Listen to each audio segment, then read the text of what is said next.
ازيكم يا اخواتي واحلى ناس في الدنيا، يا رب تكونوا بخير دايما. طبعا كالعاده رجعنا لكم النهارده بفيديو جديد. فيديو النهارده رجعنا ان شاء الله للشرح القديم اللي الناس كانت متابعاني وعارفاه، اللي هو سحب الصور وحظر الارقام وغيره. فيديو النهارده ان شاء الله نتكلم عن طريقه سحب الصور من خلال ادمن ومستخدم. بس قبل ما ابدا في شرح النهارده او قبل ما ابدا في شرح الطريقه، انزل اشترك في القناه وفعل زر الجرس، ومتنساش اللايك وتعليق حلو منك كده، وشير للفيديو علشان القناة ترجع زي الأول. وإن شاء الله خلال الفترة اللي جاية هيكون في كورس كامل أو كورسات كاملة من تحت الصفر حرفيا لتطبيق التريميكس وللبرمجة وغيره. إن شاء الله الكورسات كلها هتبقى مجانية إن شاء الله على القناة. النهاردة إن شاء الله هنعرف إزاي نسحب الصور عن طريق أدمن ومستخدم. كل اللي أنت هتحتاجه تطبيق MT Manager، وهتحتاج تطبيق بوت امبورتنت، وهتحتاج تطبيق المستخدم. لو انت عارف البوتات اللي انا هستخدمها فمش هتنزل بوت امبورتنت، ولكن لو مش عارفها فهتنزل بوت امبورتنت.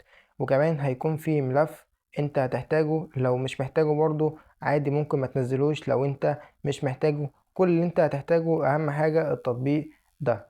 طيب ان شاء الله هنعرف ازاي نسحب الصور عن طريق الادمن والمستخدم. بخصوص الروابط فان شاء الله هتلاقي الروابط موجودة في اول تعليق، هتلاقي موجود قناة التليجرام، الروابط بتاعة الشرح بتاع الفيديو بتاع النهاردة.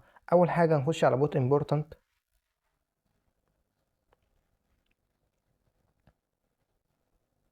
هيفتح معاك بالواجهة دي، هندوس على اي دي بوت، هيحولك للتليجرام أو لحسابك على التليجرام.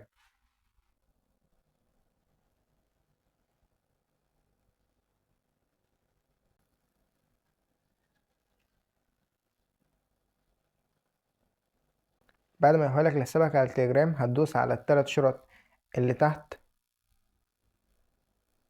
اللي هما دول، وهندوس على جيت اي دي اللي هي أول واحدة. هيظهر لك الاي دي بتاعك، هتدوس عليه كده هتلاقيه اتنسخ معاك بالشكل ده.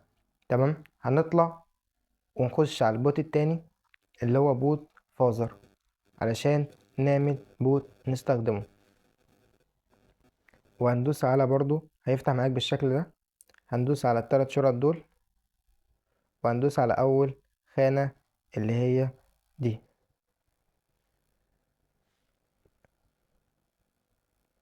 وهتستنى لحد ما يحمل معاك.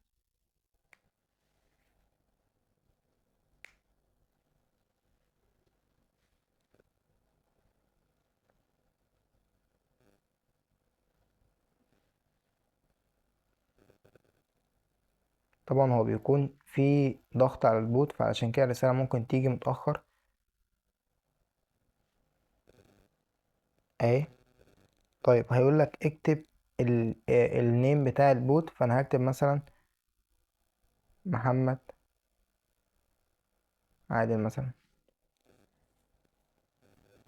وهندوس على ارسال. هيقول لك اكتب اليوزر نيم بشرط ان يكون اخره اللي هي الشرطة اللي هي دي وكلمة بوت.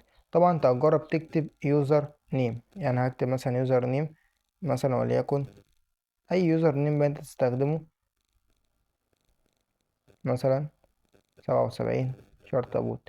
هتلاقي اتعمل معاك البوت بالشكل ده. هنروح دايسين على اللي هو اللينك ده او التوكن ده، هندوس عليه كده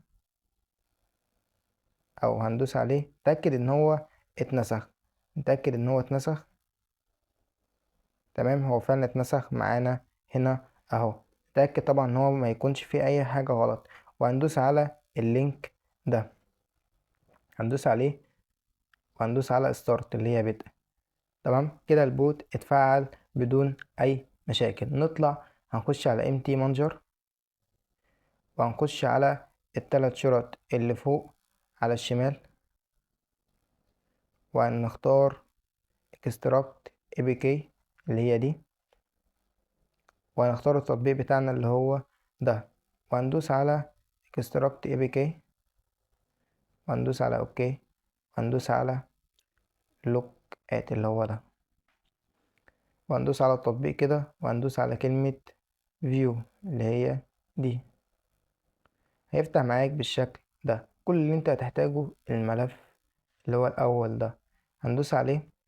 هتلاقي عندك خانة اللي هي بتاع الاي دي اللي هي دي، وخانة بتاع التوكن. دول انت هتغيرهم وتربطهم بالتطبيق بتاعك. هنخش على الاي دي، هتلاقي الاي دي بتاعي مكتوب اهوت. فانا طبعا مش هغيره، ولكن هغيره علشان الناس تكون متابعة معايا الشرح بالكامل.